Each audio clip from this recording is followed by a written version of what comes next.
Em 2017, no Brasil, só falamos de duas coisas: Pablo Vittar e a reforma da Previdência. Vamos começar pelo que é mais importante para o futuro desse país. A cantora lacrou tanto, mas tanto, que não teve tempo de frequentar suas aulas de canto. Questionado sobre as notas musicais pelo nosso repórter cis-transintelectual Guilherme, por e-mail, Pablo afirmou que as notas musicais lhe limitariam, impedindo-a de levar sua arte neotransexual, transcendental, transfusional para os quatro cantos do planeta. Quem se define se limita, quem se afina também, respondeu bravamente nossa maior musicista desde Villa-Lobos, que ele, careta, ainda ligava para esse nome de dó, ré, mi, é um idiota. Sobre a reforma da Previdência, condenada imparcialmente pelo grande economista Wagner Moura no início de 2017, junto com a OAB e 160 entidades esquerdistas, bem, deixa para depois, vamos falar de coisas mais relevantes, deixa para depois.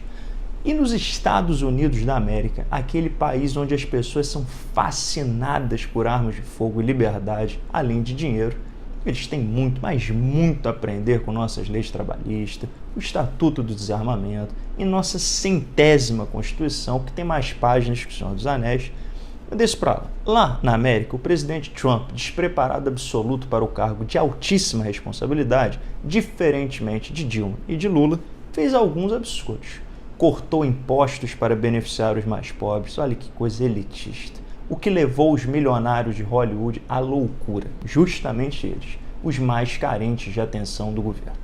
Em atitude nazista, digna de Hitler, reconheceu Jerusalém como capital de Israel. Cortou milhões de dólares da ONU, aquela organização que nos lembra o DCE da UFRJ e é sustentada pelo papai rico que diz que odeia, né? Vamos voltar ao nosso país de primeiro mundo, nossa terra Brasília, lar de pessoas talentosas e famosas como o goleiro Bruno, mestre na arte da enterrada, mesmo sendo do futebol, que teve uma saída breve da prisão para ser contratado por um time de futebol mineiro e, que lindo, dar autógrafos para crianças cujas mães emocionadas acompanhavam tudo ali do lado. É muito amor, é uma época de tolerância. No fim do ano, na famosa saidinha da cadeia, inspirada pelo jogo Banco Imobiliário, Suzane von Richthofen, que arquitetou a morte de seus pais, e Ana Carolina Jatobá, que matou sua enteada, passearam livres, leves e soltas pelo estado de São Paulo. O progressismo tupiniquim, meus amigos e amigas, é referência na Unesco. Cadeia não é para punir, é para ressocializar. Mas não foram apenas assassinos que se deram bem. O presidente Michel Vlad Temer concedeu indulto de Natal a presos da Operação Lava Jato. Foi um tilt no cérebro da inteligência petista que pensou em criticar, mas daí lembrou que está mais enrolada que mulher com prestações da Renner e da C&A no Natal.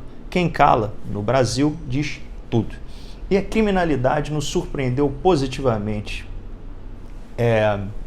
A deputada Maria do Rosário, me desculpem, vamos continuar. A deputada Maria do Rosário teve seus bens pessoais e veículo roubados em Porto Alegre. Segundo apuramos, graças a Deus, as vítimas passam muito bem. Nenhum bandido ficou ferido e serão enviados posteriormente a tratamento psicológico custeado pela deputada, fervorosa defensora dos direitos dos manos. Nós, moradores do Rio de Janeiro, essa cidade maravilhosa quando vista de um satélite espacial, vimos no ano passado a prisão do presidente do Comitê Olímpico Brasileiro, Carlos Arthur Nussmann, um dos arquitetos da espetacular Olimpíada de 2016, no Rio, junto de Cabral, Lula e Eduardo Paes. O legado foi tão grande, mas tão grande, que até hoje a população da cidade não consegue perceber a sua extensão. Vimos também em 2017 até um disco voador filmado por pilotos americanos há alguns anos atrás, em imagens liberadas pelo Departamento de Defesa, só agora. Mas não vimos o prefeito do Rio, Marcelo Crivella, ao longo do ano. Trata-se do único mandatário eleito na história que brilhantemente não se apresentou para trabalhar, tendo preferido comprar frutas em Miami. Quando não se faz nada, quem pode acusá-lo de só fazer? Ninguém. Nem Maquiavel pensou nisso. Força Crivella, onde quer que você esteja e se ainda estiver entre nós. E nas favelas, no Senado, sujeira para todo lado. Já dizia o puto, ficou parecendo discurso do Bial no BBB, vocês me desculpem. Em Brasília, a nossa elite pensante, nossos parlamentares tentaram anistiar o Caixa 2. Até o New York Times, liberal até a alma, condenou a ação. Quem condenou o impeachment, ou melhor, o golpe, foi a chanceler venezuelana Delcy Rodrigues, que nos chamou em março de vergonha mundial. Eu fico igual o Karnal nesse caso, eu concordo, mas discordo. A Venezuela, no fim do ano, expulsou nosso embaixador de lá. Fontes dizem que fizeram isso porque não tinham como alimentá-lo e resolveram tomar essa inteligente medida. E por falar no Karnal, o maior filósofo desde Sócrates, jogador do Corinthians, ele postou também em março uma foto com o juiz Sérgio Moro, no amistoso jantar. A patrulha esquerdista acusou o filósofo de traidor do movimento, que de pronto apagou o registro, numa demonstração in loco de sua filosofia dúbia e covardia singular. A reforma trabalhista, aquela que acaba com os direitos dos trabalhadores, como o FGTS, que é o sequestro estatal do dinheiro de assalariados honestos, o imposto sindical, que é o sequestro privado de um dia de trabalho por parte daqueles que jamais trabalharam, causou muita polêmica. O pessoal PT e PCdoB, partidos modernos e altamente informados sobre o que há de melhor na economia mundial, lutaram bravamente. Um direito a Gleisi Hoffmann comendo quentinha com um iPhone 7 Plus e uma Louis Vuitton no escuro da Câmara, para proteger os pobres servidores públicos desse país que ganham só um pouquinho a mais que nós do setor privado.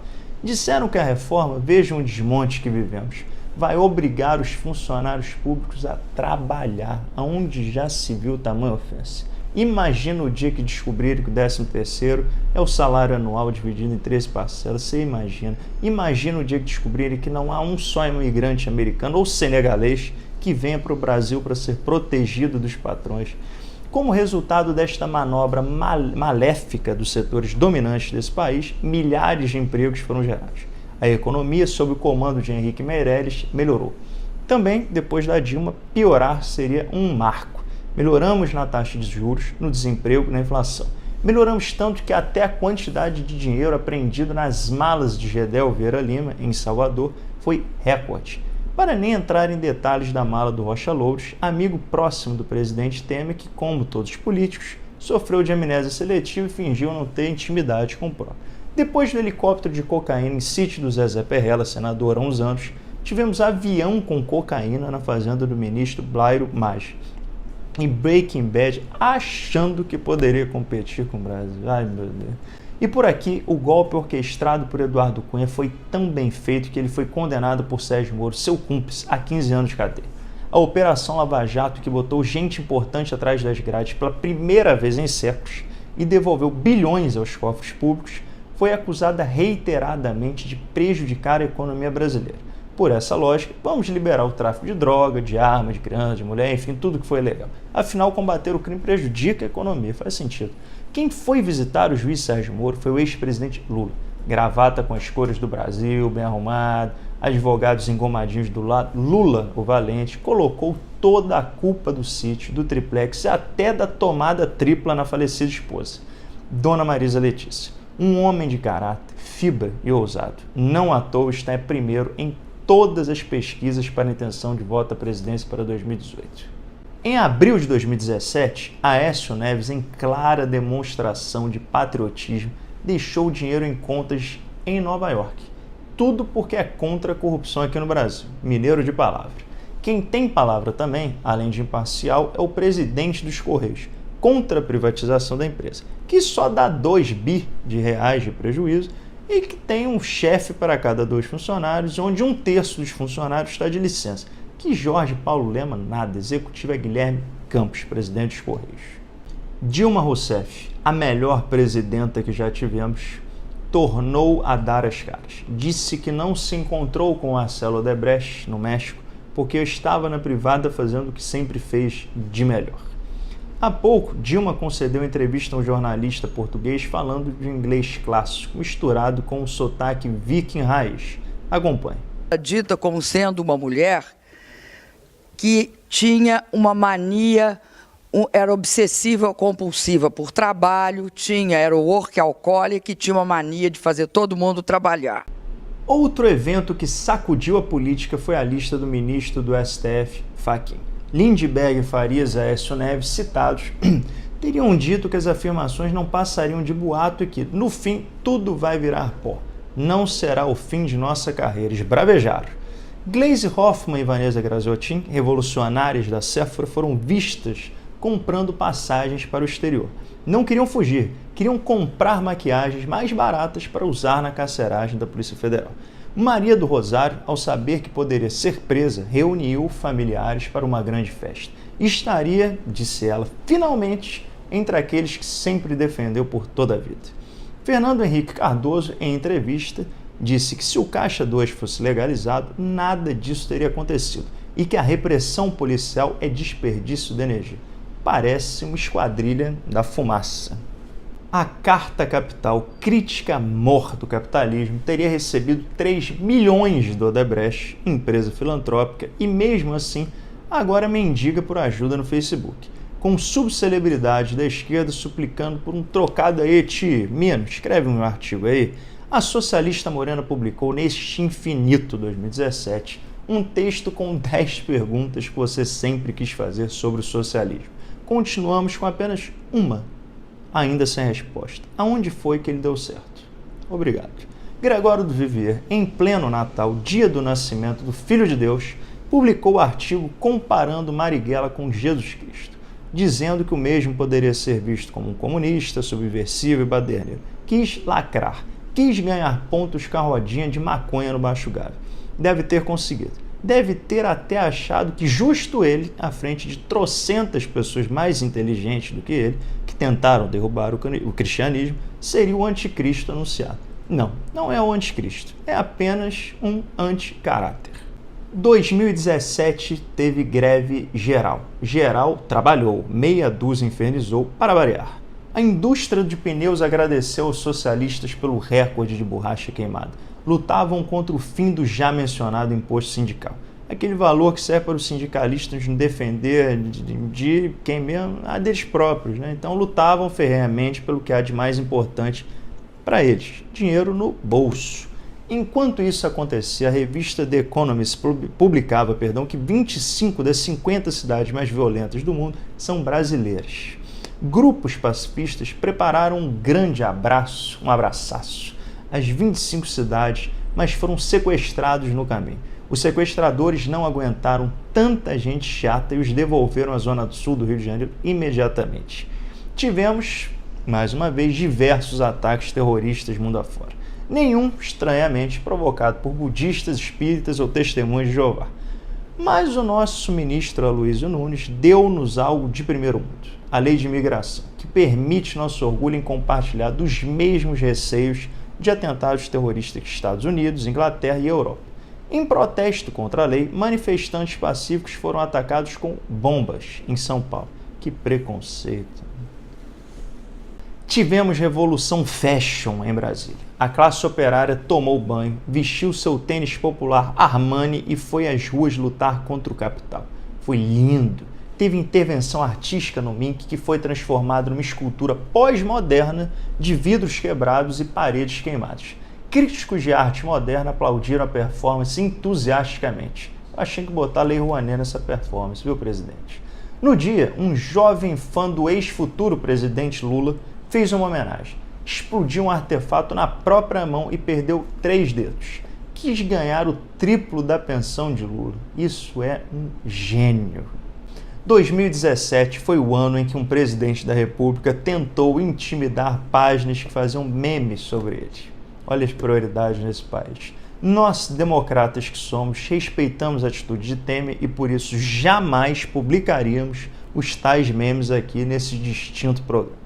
Foi o ano também que soubemos que Maradona, caseiro do sítio do Lula, que não é dele, enviava e-mails para o Instituto Lula, que era da Marisa, claro, sobre filhotes de passarinho e o estado dos pedalinhos que tem os nomes de seus netos, pura coincidência.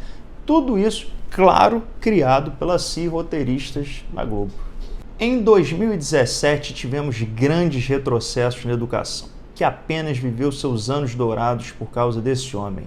a Universidade Federal do Amapá teve uma atitude unilateral fascista e jubilou uma estudante que há 15 anos alegrava os corredores do campus. O recurso da aluna foi negado, pois o curso teria duração de apenas 4 anos. Absurdo! Isso é um estado de exceção. O ano da virada, como será lembrado pelos livros da história, veio antes para alguns setores. O PCC iniciou o plano de expansão agressivo para dominar o Rio de Janeiro. Tem dominado as áreas de seus concorrentes com uma competição acirrada.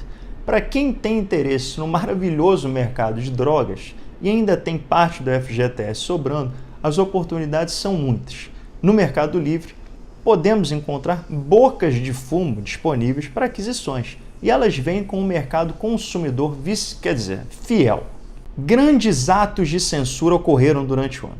O MBL, movimento fascista, impediu a divulgação de um filme na UFPE, Universidade Federal de Pernambuco. Olhem as imagens.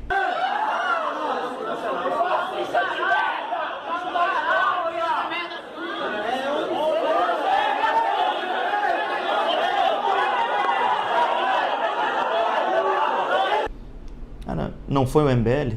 Foi o movimento de esquerda? Não. Então, desculpa, foi uma manifestação legítima, popular. Mesmo com essa direita raivosa que urge contra a liberdade de expressão, a arte continuou a viver em 2017 e, para demonstrar isso, a pessoa do ano, Anitta, lançou o clássico de nascença Vai Malandra. Descobrimos também nesse saudoso ano que não são apenas os filhos das putas que desejam entrar na política, mas também seu chefe. Oscar Maroni, o magnata do sexo, está vislumbrando novos ares. Planeja trocar a gestão de sua casa noturna em São Paulo pela presidência do Brasil. Considerando que no Brasil, proletário é rentista, popular é coronel e liberal tem tara por imposto, realmente precisamos de um presidente que entenda de zona. Segundo as pesquisas do MIEC, Instituto Mão Inglesa de Estatísticas Chutadas, o único presidenciável que rivaliza com Oscar Maroni é o Dr. Ray, com seu slogan Make Brazil Sexy Again. Não importa quem ganhe, a libido vencerá. E agora o momento mais importante desse programa, o prêmio Winston Churchill do ano. Este ano, iniciando uma tradição que será milenar daqui a 100 anos, como calcularia Dilma, o prêmio Winston Churchill de coragem em tempos de caos vai para a Dona Regina, que enfrentou bravamente atores globais no Projac, ao vivo, durante a polêmica da exposição com uma criança e um homem nu, tornando célebre a frase. E a criança? Dona Regina, a senhora, se dependesse de nós, seria a nossa primeira ministra. E sobre a reforma da Previdência, finalmente a direção está falando que ficou para esse ano, 2018, prioridades. Deixa para lá. Bom, senhoras e senhores, esta foi a primeira retrospectiva do Mão Inglesa, o melhor programa de humor dos últimos 7 dias, por enquanto. Eu sou João Ferreira e até o próximo Mão Inglesa, quando tivermos tempo. Um ótimo 2018 a todos. Aquele abraço.